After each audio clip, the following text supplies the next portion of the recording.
इल्तुतमिश शमसी वंश का या इल्बरी वंश का पहला शासक था। इल्तुतमिश ने अपनी राजधानी लाहौर की जगह दिल्ली को बनाया था। भारत में मकबरों की शुरुआत भी इल्तुतमिश से ही मानी जाती है। इसने शासन करते हुए रजिया को अपना उत्तराधिकारी घोषित कर दिया था। इल्तुतमिश ने एक चालीसा विभाग बनाया था जिसे बदगान ए शमसी कहते हैं। इसे तुर्कान ए चिहिलगानी भी कहते हैं। ये 40 तुर्की गुलामों का दल था जो इल्तुतमिश ने गठित किया था। इल्तुतमिश ने अपने बेटे नासुरुद्दीन महमूद का मकबरा सुल्तानगढ़ी में बनवाया था। सल्तनत काल का यह पहला मकबरा माना जाता है। इल्तुतमिश की बेटी रजिया ने 1236 ईस्वी में कुवत उल इस्लाम मस्जिद के बाहर इल्तुतमिश का मकबरा बनाया था। इल्तुतमिश ने दिल्ली की मुद्रा का मानकीकरण किया था। इल्तुतमिश के सिक्के पश्चिमी देशों के सिक्कों के बराबर थे। इल्तुतमिश ने 175 ग्रेन का चांदी का सिक्का चलाया था जिसे टंका कहा जाता था, और एक तांबे का सिक्का चलाया जिसको जीतल कहते थे। ये शुद्ध अरबी सिक्के थे। इल्तुतमिश के सिक्कों पर अब्बासी खलीफा अल मुस्तनसिर नाम लिखा होता था। इल्तुतमिश ने अपने महल के सामने संगमरमर की 2 शेरों की मूर्तियां लगवाई जिनके गले में घंटियां लटकी हुई थी। शाही अंगरक्षकों का एक दल सरजादार इल्तुतमिश ने ही गठित किया था।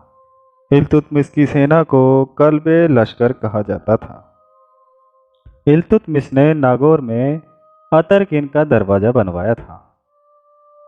इल्तुतमिश को मंगोलों का भी सामना करना पड़ा था।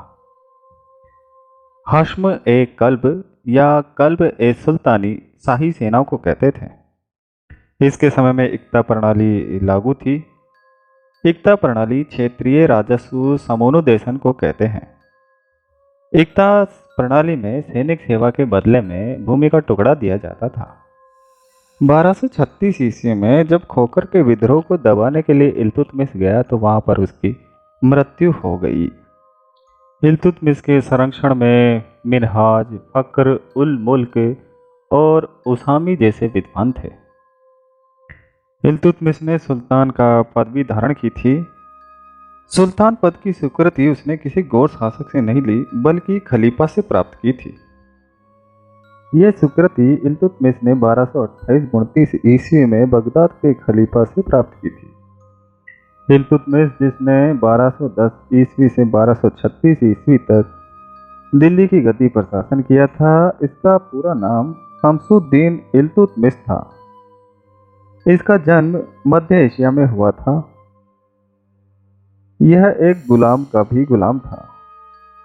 मोहम्मद गोरी का गुलाम कुतुबुद्दीन ऐबक था तो कुतुबुद्दीन ऐबक का गुलाम इल्तुतमिश था।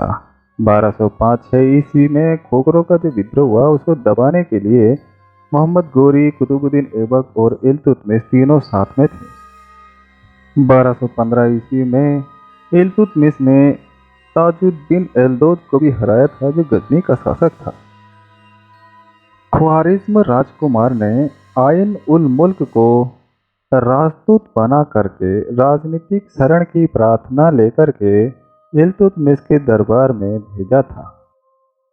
दिल्ली की पहली और अंतिम महिला सुल्तान रजिया सुल्तान थी।